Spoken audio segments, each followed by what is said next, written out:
이곳은 서초동 대검찰청에 있는 기자실입니다. MBC 부스에 MBC 기자로 보이는 분들이 꿋꿋하게 취재를 하고 계시다고 해서 그분들은 또 어떤 철학과 언론관을 가지고 현장을 지키고 계신지 직접 말씀 듣고 또 한 수 배워보는 그런 시간을 갖도록 하겠습니다. 함께 들어가시죠. 또 이렇게 일할 수 있는 자리가 있다는 것만으로도 또 행복하게 느끼기도 합니다. 근데 그 자리가 바로 수백 명의 기자와 PD들이 지금 길에서 흘리는 피땀의 결과라고 생각해 보신 적은 없나요? 결과라고 생각해 보진 않았고요.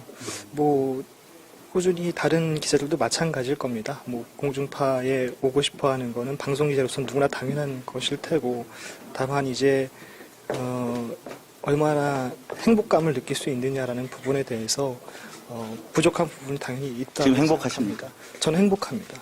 정말 부끄럽지만. 네, 행복하게 꿋꿋하게 기자실을 지키고 있는 전재홍 기자 말씀 들어봤습니다. 좋은 말씀 감사합니다. 어떻게 보셨어요? 저는 참 신기했던 게요. 행복하기 위해서 우리가 살아가는데 여러분들은 부끄러우면서 동시에 행복하실 수 있나요?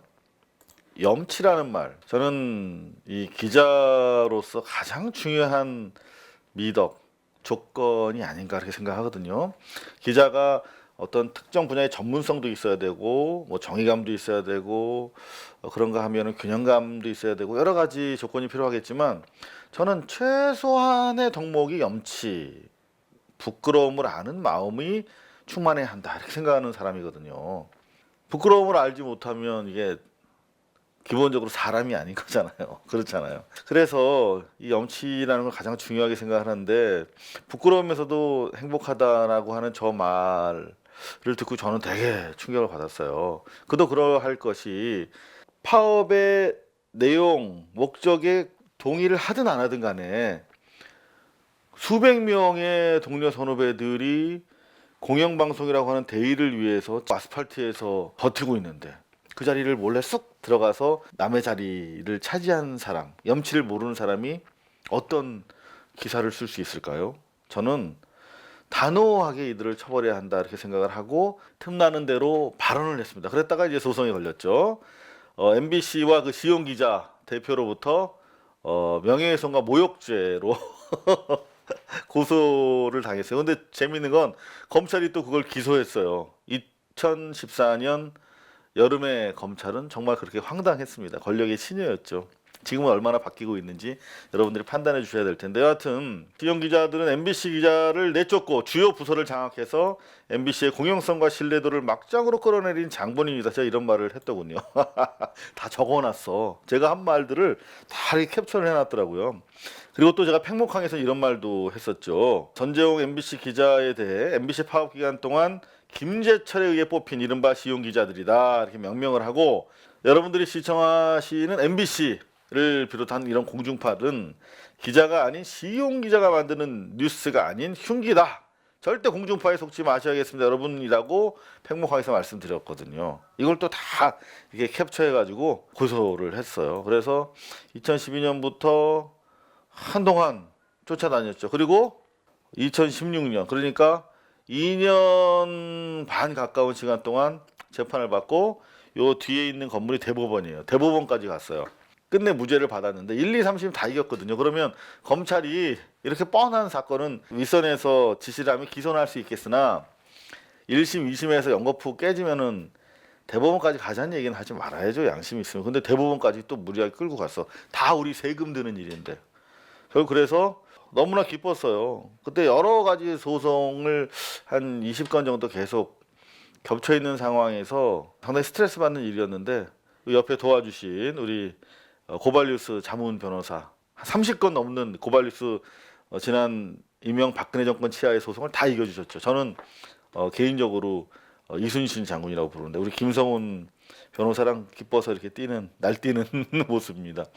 525에 6000번 혹시 변호사 자문이 필요하신 분들은 김성훈 변호사 연락하시면 친절하게 응대해 주실 거라고 생각합니다. 그런데 이 파업 대체 인력, 제가 시용 기자라고 명칭했던, 아직도 이들이 MBC 안에서 연봉 1억 원 이상을 즐기고 있습니다. 지금이 2018년 12월이니까 6년 이상을 이렇게 해먹고 있어요. 근데 아직도 처리가 안 되고 있습니다. MBC 감사팀에서는 전원 해고시켜라. 합법 파업으로 결론이 났잖아요.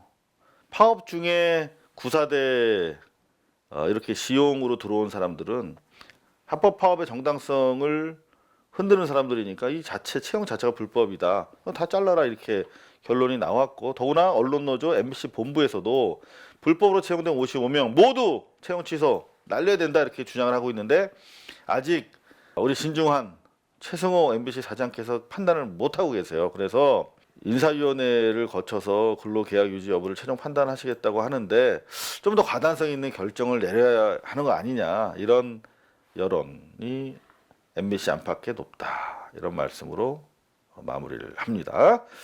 자, 아이고, 이 뭐 열리라는 중앙일보의 특종을 잠시 살펴볼게요. 보건소장 감옥 갈 것 같다며 이재명 친형 강제 입원 반대, 중앙일보의 빛나는 특종인데, 알고 보니까 입이 박정호, 성남시 부시장이었던 박정호가 이런 얘기를 했다는 보도였어요. 근데 이게 언론이라는 게 결국은 사기술이에요, 사기술. 본질적으로 얼마나 덜 사기를 칠 것인가의 문제지, 본질적으로 사기 칠 수밖에 없어요. 왜냐하면 선택하는 것과 배제하는 두 가지 기능을 가지고 한단 말이에요. 어떤 걸 선택할까, 어떤 걸 뺄까, 더 확대할까, 이런 계속 판단의 연속이기 때문에 성남시 부시장이라는 얘기만 했지, 선거 기간에 자한당의 공천을 받아서 남경필로부터 지지 유세를 받은 적대적인 자한당 후보라는 말이 전혀 없잖아요. 그냥 성남시 부시장 이렇게만 나와 있으니까 적대적인 자한당 인물의 입을 빌어서 이재명을 조지고 있는 기사예요. 중앙과 JTBC에서는 이재명을 날려야 할 인물로 내부적으로 판단하고 이렇게 악의적인 기사를 쓰고 있다. 저는 이렇게 판단을 할 수밖에 없는 그런 기사들을 계속 발견을 하고 있는데요. 중앙일보와의 통화에서 뭐 이렇게 들었다라고 얘기를 하고 있는데, 중요한 거는 경찰과 검찰 참고인 조사에서도 이 같은 내용을 진술했다. 검찰과 경찰에서도 확인된 내용이죠. 검찰과 경찰은 왜 이렇게 적대적인 인물로부터 청취한 진술의 증거 능력에 대해서는 고려를 해야 될 거 아니에요. 그죠? 나랑 싸운 사람인데, 싸운 사람이 하는 진술에 대해서는 양측의 관계를 고려해서 들어야 될 텐데 계속 그런 사람들을 불러요. 정진엽 병원장, 분당 서울대 병원장이 이재명으로부터 형 강제 입원 요청을 받았다라고 하는 단독 기사를 썼는데, 보니까 형 강제 입원을 요청한 사실은 없어. 그냥 형을 입원시켜달라고 전화한 바는 있어. 근데 이게 갑자기 강제 입원이 되는 거죠. 더구나 이 입원이라는 거는 진단, 그 분당 서울대병원에 정신과 전문의가 있으니 그 정신과 전문의의 진단을 받을 수 있도록 해달라는 취지의 통화인데요. 그죠? 자, 그런데 여기도 마찬가지로 정진엽 병원장 이렇게 해놓으면 상당한 어센틱, 상당한 신뢰성이 확보가 되잖아요. 근데 정진엽 병원장은 제가 봤을 때 박정호라고 하는 정적보다 더 강력하게 박근혜 정권에 밀착돼 있던 사람이란 말이에요. 그러니까 이재명 씨는 진지하게 반박이었고, 촛불혁명 가장 최초로 박근혜의 하야를 주장했던 정치인인데, 정진엽이라고 하는 사람이랑 관계가 좋을 리가 없잖아요. 분당 서울대 병원을 통해서 일찌감치 2015년부터 박근혜 치하의 보건복지부 장관을 했던 사람인데, 이런 적성 인물을 계속 검찰이 소환하고 그런 사람들의 진술을 매개로 해서 중앙일보가 치고 있다는 것이죠.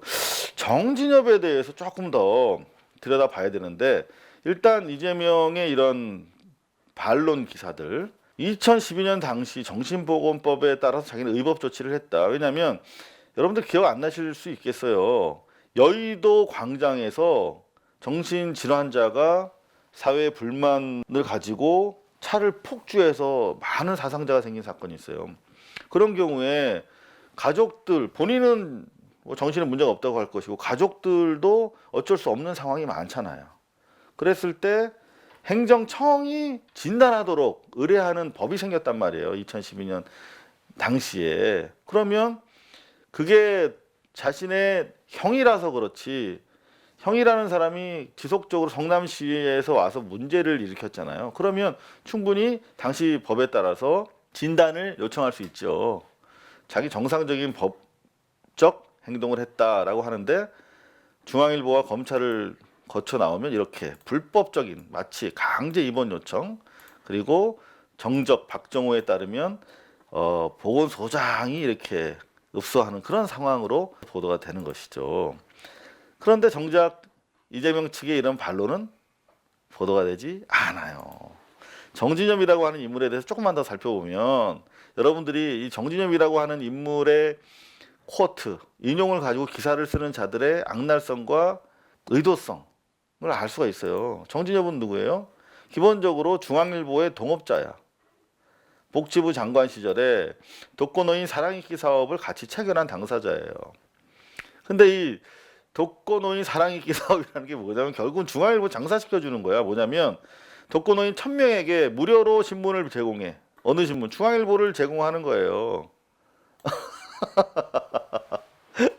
그거를 복지부가 도장을 찍어줬어. 중앙일보의 마케팅에 복지부가 동의해 준 거죠. 상당히 중앙일보와 내밀한 사업적 동반자 관계에 있었다. 그걸 알 수가 있겠죠.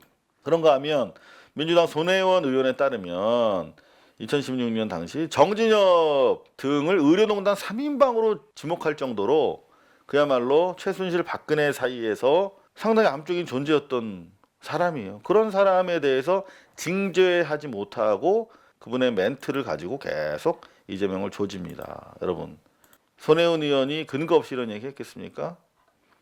읽어보면 쭉 나옵니다. 근데 여하튼 팩트는 좀 부족한 것 같아요. 근데 최순실과 관련된 특혜가 상당히 의심되는 의료농단 3인방의 첫 번째 인물로 거명됐던 인물이다. 그러면 우리가 그만큼 평가를 유보해야죠.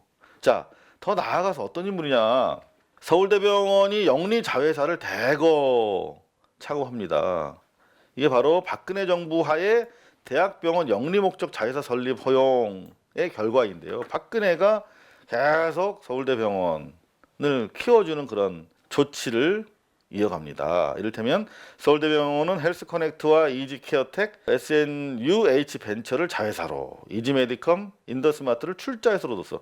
하나, 둘, 셋, 넷, 5개를 사실 자회사나 출자회사로 설립한 거예요. 영리 목적, 돈벌이 목적의 자회사로. 이미 둑이 무너지고 있었던 거죠. 근데 중요한 건 뭐냐면 이 과정에서 이런 회사는 결국은 서울대병원에 납품하는 관계잖아요. 대기업과 자회사 관계에서 봤을 때 소위 말하면 일감 몰아주기 하는 그런 구조잖아요. 근데 이 자회사 등에 교수들의 지분이 있어. 그럼 되겠어요, 안 되겠어요? 응? 대표적으로 정진엽 전 보건복지부 장관, 분당 서울대병원장 재임 시절에 이지메디컴, 아까 말씀드렸던 회사 중에 하나인데요. 이지메디컴 주식 6,000주를 보유한 사실이 감사원 감사로 드러났어. 이건 수사해야 되는데 수사로 이어지지 않은 것은 아마도 지난 정권에서 있었던 일이기 때문에 수사로 이어지지 못한 것 같은데, 약품과 의료기기 등을 선택할 권한이 있는 대학 교수가 직무와 직접적으로 관련된 회사의 주식 6,000주를 소유한 것은 의료 공공성에도 반하는 처사지만 상식적으로 말이 안 되는 일이죠. 그랬던 인물입니다. 그런데 그 인물에 대해서 아주 무비판적으로 나아가서 한겨레 기사인데요. 짠! 삼성바이오로직스 제3공장 기공식. 이 삼성바이오로직스는 이미 문제가 되고 있던 그 시점에, 왜냐하면 2015년 7월에 삼성물산과의 합병 과정에서 제일모직이 삼성물산을 그야말로 새우가 고래를 먹었다는 얘기가 나오고 있을 때예요. 그래서 어떻게 해야 돼? 제일모직의 가치를 계속 크다고 얘기하려면 분식회계도 분식회계지만 사회적인 분식 보도가 필요한 거예요.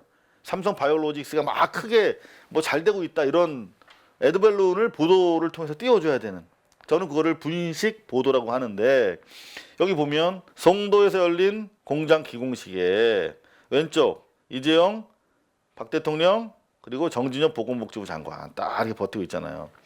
요 동원됐다라고 볼 수 있는 정황이 있는 인물이다 라는 것이죠. 이런 부분에 대해서 추가적인 보도를 통해서 뭔가 비리 의혹들을 밝혀내야 될 언론이 정작 침묵한 채 이 사람의 진술을 가지고 이재명을 죽이고 있다, 그런 얘기입니다. 그런가 하면 이 정진엽 씨와 관련해서 그냥 검색만 하시면 많이 나와요. 녹지국제병원, 이거 뭐예요? 제주도에서 문제가 되고 있는 돈벌이 영리병원 아닙니까? 근데 사업 승인 과정에 절차적 하자가 있었다. 복지부 차원에서. 복지부 차원에서 절차적 하자가 있었다는 거예요. 무슨 말이냐면 사업 시행자가 되려면 자격 조건이 필요해. 그 중에서 가장 중요한 것 중에 하나가 사업 시행자의 유사 사업 경험을 증빙할 수 있는 자료. 이게 중요해. 그냥 전혀 병원 사업을 해보지 않은 기업이 들어왔을 때 문제가 될 수 있잖아요. 그래서 사업 시행자 유사 사업 경험 증빙이 필요한 거예요. 이런 사업 계획서가 검토돼야 허가가 나가는 거예요. 그런데 이런 증빙이 제출되지 않았어. 살펴보면 사업 계획서상 시행자가 누군가 봤더니 녹지 제주 헬스케어래. 녹지 헬스케어라고 할게요. 모기업은 녹지그룹이라고 하는 회사인데 중국 최대 국영 부동산 개발업체래. 그냥 부동산 업체인 거예요. 그러면 이 녹지그룹도 의료 유사 사업을 한 적이 없고 당연히 녹지 헬스케어도 100% 신규 투자 법인이니까 의료기관을 운영한 경험이 없을 거 아니에요. 그러니까 결국은 사업 허가를 받을 수 있는 법인이 아니었다. 아주 중대한 절차적 하자를 범한 복지부의 장관이 누구였냐? 바로 청진엽이었다. 이런 사람을 징계하지 않고 책임을 묻지 않고 계속 이재명이라고 하는 정치인을 죽이기 위해서 활용하는 그 의도, 중앙일보의 의도를 묻지 않을 수 없다. 뭐 이런 얘기입니다. 파면 팔수록 끊임없이 나오는 정진엽이라고 하는 인물에 대해서 좀 관심을 가져야 되지 않을까 우리 언론이 그런 생각도 해봅니다. KBS입니다. 오, 시청률이 8.7까지 떨어진 건 처음 본 것 같아요. 허걱. 자, 살펴볼까요? 서두르거나 재촉 의사 없다. 청와대. 뭔가 이 속도 조절이 안 되고 있는 것 같아요. 그죠? 내년 답방이 이루어질 수도 있다. 한파 탓하더니 탈선 사고 원인, 신호체계 오류 가능성, KTX 탈선 보도로 하나 둘 이어가고 있고요. 톱은 역시 지금 김정은 위원장의 답방이 가장 큰 뉴스이기 때문에 톱으로 처리를 했습니다. 그런가 하면 손학규, 이정미 나흘째 단식. 손학규 대표가 부정맥이랑 좀 고혈압이 왔다는데요. 전국이 꽁꽁 사흘째 한파에 계량기 동파 속출하고 있다. 그런가 하면 윤장현 전 광주시장이 귀국했다. 오늘 지금 조사를 받고 있죠. 뭐 이런 보도드립니다. 자, 청와대가 서두르거나 재촉할 의사가 없다라고 밝힌 배경을 좀 들여다보면 현재 시점에서 김 위원장 답방 결정이 임박한 것 같지 않다. 핵심 관계자면 아마 대변인일 겁니다. 이런 백그라운드로 밝히는데요. 그 이유와 관련해서 대북 제재가 요지부동 변한 게 없기 때문에 내려와도 남북 경협 등에서 북한이 실제로 얻을 경제적 실익이 없어. 그냥 보여주는 남북이 평화를 갈망하고 있다라고 하는 국제적인 제스처로서 그 자체로 의미가 있지만 그 외에 실익이 없는 거죠. 상당한 부담을 가지고 남한에 내려가는 것인데 김정은에게 줄 게 없다. 뭐 이런 얘기. 신변 안전에 대한 북한 내부의 우려도 높을 것이고요. 북한이라고 하는 게 뭐 절대자에 의해서 그야말로 수직적으로 움직이는 사회이기 때문에 김정은에 대해서 만약에 뭔가 돌출 상황이 발생했을 경우에 그냥 무너질 수도 있는 사회거든요. 그러니까 상당히 우려를 제기하는 진중론자들이 있을 것이다.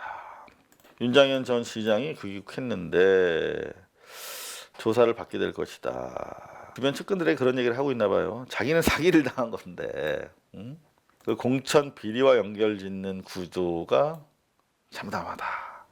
근데 어떻게 하겠습니까? 오해받을 상황에 오해받을 행동을 했기 때문에 아마 철저한 수사를 받아야 될 겁니다. 따옴표 저널리즘에 대해서 미디어오늘이 반성하는 기사를 썼어요. 어떤 내용이냐면 이런 거죠.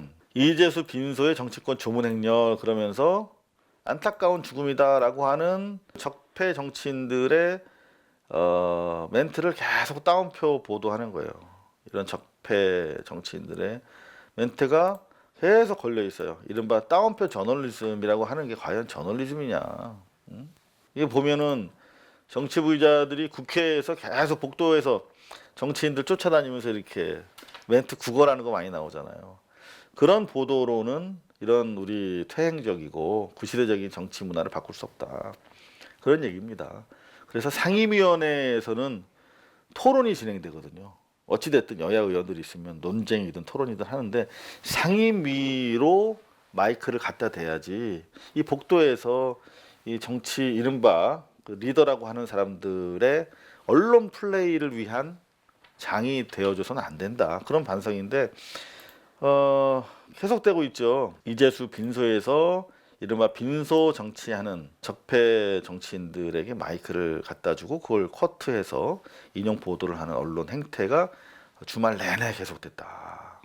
이재수는 마치 영웅으로 치부되고 있어요. 심지어 KBS 뉴스에서조차도 모든 걸 안고 간다. 저는 따끔하게 한마디 코멘트라도 있을 줄 알았는데 그냥 책임 있는 지도자이자 영웅이야. 검찰에도 미안하다. 모두의 관대한 처분을 바란다. 그리고 혐의는 딱 한 줄인데 남은 수사에 부담감을 가지고 있었을 것이다. 그리고 김관진 전 청와대 국가안보실장이 수사받아야 되는 사람인데 이재수 장군은 강직한 군인이었다. 죽음에 대해 애석하게 생각한다. 이런 식의 황교안도 수사받아야 될 자인데 참으로 가슴이 아프다. 적폐 청산 과정에서 이런 사고가 일어났다. 이런 식의 적폐 대상자들에게 항변할 수 있는 기회를 주고 있어요. 일방적으로. 이 사람의 죽음으로 인해서 수사가 미진하게 될 부분. 이를테면 세월호 유가족들의 인터뷰라도 넣어줬어야 되잖아요. 그런가 하면 어떤 그 사법 전문가의 인터뷰를 빌어서 이건 이재수가 결국은 증거인멸한 거잖아요. 자살로서. 그러면 증거인멸의 가능성이 없다라고 해서 구속영장을 기각한 판사에 대한 문제 제기도 해야 되잖아요. 근데 그런 것 일체 없이 그냥 죽음 앞에서 갑자기 동정적으로 바뀌면서 적폐들이 일어나서 소리치게 만들어주는 그런 카페트를 깔아주는 보도가 KBS에서 이렇게 버젓이 나오고 있다는 건 정말 실망스럽습니다. 그런가 하면 또 이런 보도도 있어서 일방적으로 KBS를 미워할 수도 없어요. 건보공단 조사 결과 조양호가 사무장 약국을 통해 부당이득 800억 원을 해먹었다. 환수를 하기로 했다. 이런 보도도 있어요. 사실 KBS가 아니라 건보공단이 밝혀낸 거네요. 사무장 약국이라는 거는 약사 면허가 있는 자만 약국을 개설할 수 있는데 면허를 빌려갖고 그냥 빌리거나 고용해서 약국을 운영했다는 것인데 이 재벌이면 정말 돈이 많을 텐데 이 사소한 돈을 챙기는 꼼꼼함, 치밀함 이건 정말 놀라워요. 그래서 부자가 되는 건가? 조양호 한진그룹 회장 얼마나 돈이 많은 사람이에요. 인하대병원 그것도 한진그룹 계열이잖아요. 그죠? 근데 이게 또 잔돈푼이 아니더라고 보니까 이 사무장 약국을 통해서 2000년부터 2014년까지 모두 의료급여를 1,500억을 받아냈대요. 그중에서 환수할 수 있는 것만 800억인데 사실은 이익을 챙긴 건 더 크다 이런 거죠. 아, 참 돈벌이에는 그야말로 치밀하네요. MBC 뉴스데스크입니다. 낙폭이 크지 않아요. 워낙 실천율이 낮으니까 안정된 그런 3.7%를 기록을 하고 있네요. 이거 좀 뚫고 올라가야 되는데 이게 쉽지 않나 봐요. 그죠? KTX 탈선 사고 하나, 둘, 셋, 넷. 주말 내내 되게 크게 다뤘거든요. 착잡합니다. 어떻게 선로 전환기 회선이 거꾸로 아예 연결되어 있는 사실을 모르고 있었다는 게. 그리고 전날에는 한파 때문이라고 했는데 결국은 제대로 사고 이후에도 상황 파악이 안 된 거잖아요.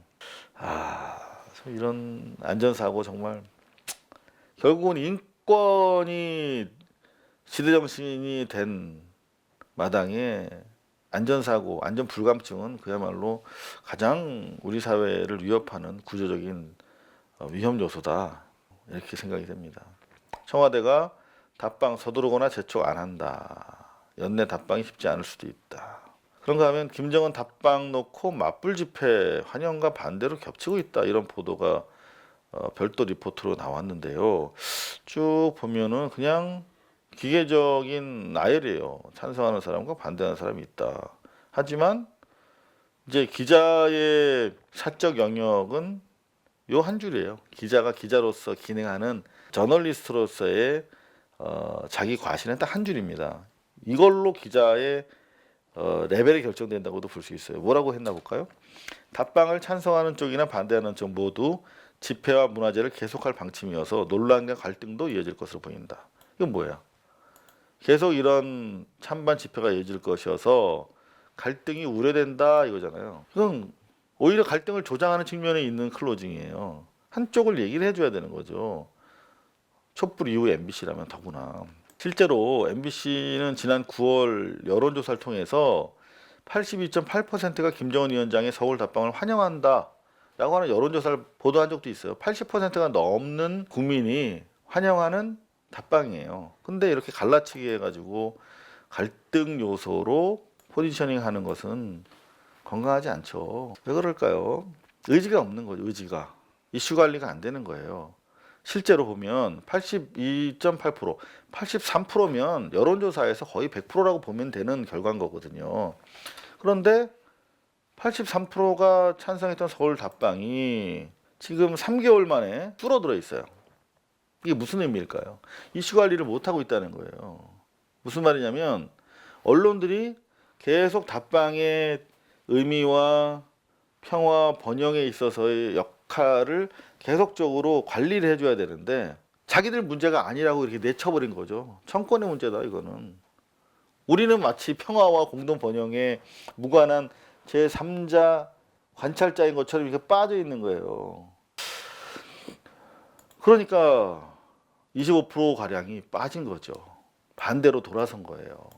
그러니까 언론의 역할을 제대로 충실히 못했다. 이게 다른 사안 같으면 편들기라고 할 텐데 민족 평화와 통일은 모두가 이익을 보는 것이잖아요. 특정인을 위한 것이 아니라. 그러면 공영방송에서 이렇게 양자적으로 갈라쳐서 갈등이 이어질 것으로 보인다라고 하는 입장의 보도는 바람직하지 않다. 뭐 이런 생각이 듭니다. SBS인데요. 5.5 웬열? 갑자기 일요일 날 솟구쳤네요. 뭘 했지? 봤더니 똑같은데 KTX 사건 사고로 톱을 시작했는데 하나, 둘, 셋, 넷, 네 꼭지. 특별한 보도는 없었어요. 근데 왜 이렇게 높았지? 이게 MBC로서는 상당히 위협적인 결과인 거죠. 똑같은 뉴스를 했는데도 SBS를 본다. 마찬가지로 박람 꼭지 하나, 둘. 답방을 재촉한 생각은 없다. 그럼에도 불구하고 일단 경호 준비는 하고 있다. 뭐 이런 내용. 특별한 보도는 눈에 띄지 않습니다. 그런가 하면은 지난 금요일 SBS 보도가 상당히 눈에 띄었어요. 박병대 고용한 전 대법관들에 대한 영장 기각 하나 둘 셋 넷 네 꼭지로 두텁게 유일하게 잘 다뤘어요. SBS가 이런 것들이 신뢰로 축적이 돼서 아마 시청률로 이어지는 것이 아닌가. 지금 양승태 턱 밑에서 딱 끊겨가지고 대단히 연내 수사 마무리를 목표로 했던 검찰이 참 당혹스러워하는데 그 와중에 양승태 측근으로부터 이규준이라고 하는 측근으로부터 자의적 배당 조작 증명할 만한 단서가 발견했다. 뭐 이런 보도로 힘을 좀 싣고 있습니다만 지금 박병대나 고용환에 대해서 영장 기각된 사유가 증거인멸의 소지가 없다는 거 아니에요. 이미 충분한 부하 직원 또는 압수수색을 통해서 충분한 자료는 축적돼 있다. 하지만 이들이 도망갈 우려가 없다라고 보고 있는 거예요. 무슨 말이냐면 사실관계를 입증할 수 있는 팩트는 다 가지고 있다. 다만 이거를 위법으로 판단할 것이냐 여부에 대해서 위법이 아니다라고 하는 쪽으로 이미 마인드셋이 그렇게 결정이 돼 있다라고 하는 걸 드러내는 일련의 팩트들이거든요. 또다시 불거진 방탄 법원 논란 내부에서도 예상 바뀐데 여전히 법원 주류들은 이게 위법 사안이 아니다라고 하는 논리를 가지고 있는 것으로 보인다. 재밌는 보도가 김정은이 연내 답방하면 현충원을 참배한다 뭐 이런 얘기를 하고 있어요. 그래서 보니까 김 위원장 답방 시 한국 전쟁에 대한 사과가 필요하다는 자한당 의원들의 지적과 관련해서 조 장관이 감안하고 있다. 국민들이 제시한 의견을 충분히 주면 저희가 준비해 나가겠습니다. 이게 바로 현충원을 참배할 수 있다라고 하는 관측과 관련해서 유의미한 진술이 아니냐 이렇게 추정을 하고 있는데 현충원을 김정은 위원장이 참배한다? 상당히 그러면 수구 쪽에도 상당한 메시지가 될 수 있겠다라고 하는 생각은 가져봅니다. JTBC 뉴스룸 주말이라 그런가요? 2점대, 3점대 상당히 낮은 시청률을 보였네요. 큐시트 역시 다르지 않습니다. KTX 탈선 하나, 둘, 셋, 넷 꼭지에다가 방남 하나, 둘, 그다음에 뭐 추위로 이렇게 갔는데 특별한 내용은 없어요. 근데 중요한 게 이런 보도들이 잘 보이지 않아요. 우리 미디어 전문 기자 고발뉴스 민동기 기자가 쓴 칼럼인데요. 난리가 났습니다. 조선일보, 중앙일보만이 아니라 영리병원, 제주 영리병원과 관련해서 쾌거다, 쾌거. 뭐 이런 참 어느 세상의 신문인가 참 신기합니다. 원희룡 지사가 지난 5일 일부 시민단체 반대래요. 이거는 공론화위원회에서 합법적으로 반대로 결정이 난 건데 일부 시민단체라고 또 편을 가릅니다. 무릅쓰고 중국 녹지그룹이 추진해온 녹지국제병원, 이거는 아까 말씀드린 것처럼 보복부에서 중요한 절차적 하자를 통해서 사업권을 준 병원이잖아요. 개설을 원희룡이 허가한 것은 암담한 상태 일자리 만들기 전선에 활로를 연 쾌거다. 일자리 몇 개 만들려고 국민들 전체의 의료 자위권을 포기한 사실 그런 매국적 행태인데 이걸 또 조선일보는 그렇게 풀어내고 있습니다. 조선일보 없는 세상을 정말 꿈꿔봅니다. 자, 조선일보 없는 세상을 위해서 저희 고발뉴스 뉴스망 오늘도 열심히 뛰고 있습니다. 자, 구독자 현황 한번 살펴볼까요? 여러분들 감사합니다. 11만 7천 명을 돌파했네요. 아유, 감사합니다. 지금 저희가 데일리로 열심히 뉴스를 종합하고 비평해드리고 있는데 바쁘시잖아요, 사실. 공중파를 비롯해서 종편까지 한 10개 정도 되는 뉴스, 그리고 쏟아져 나오는 신문 뉴스들 다 보시기 어려운데 한 30분 정도 이상호의 뉴스 비평으로 하루 뉴스가 정리된다, 이렇게 고마운 댓글들 달아주시는 분들 많은데 더욱더 책임감을 가지고 열심히 뛰도록 하겠습니다. 좋아요, 구독, 그리고 댓글 여력이 되시면 고발뉴스 정기 후원 해주시면 더 열심히 저희가 알 권리를 위해서 힘을 낼 수 있는 구조를 저희가 만들어 갈 수 있을 것 같습니다. 이상호의 뉴스 비평이었습니다. 고발뉴스는 여러분의 자발적 후원에 힘입어 운영되는 대한매체입니다. 자본과 외압에 흔들리지 않는 언론으로 키워주십시오. 후원 신청은 지금 고발뉴스닷컴에서 접수 중입니다. 여러분의 많은 참여를 부탁드립니다. 감사합니다.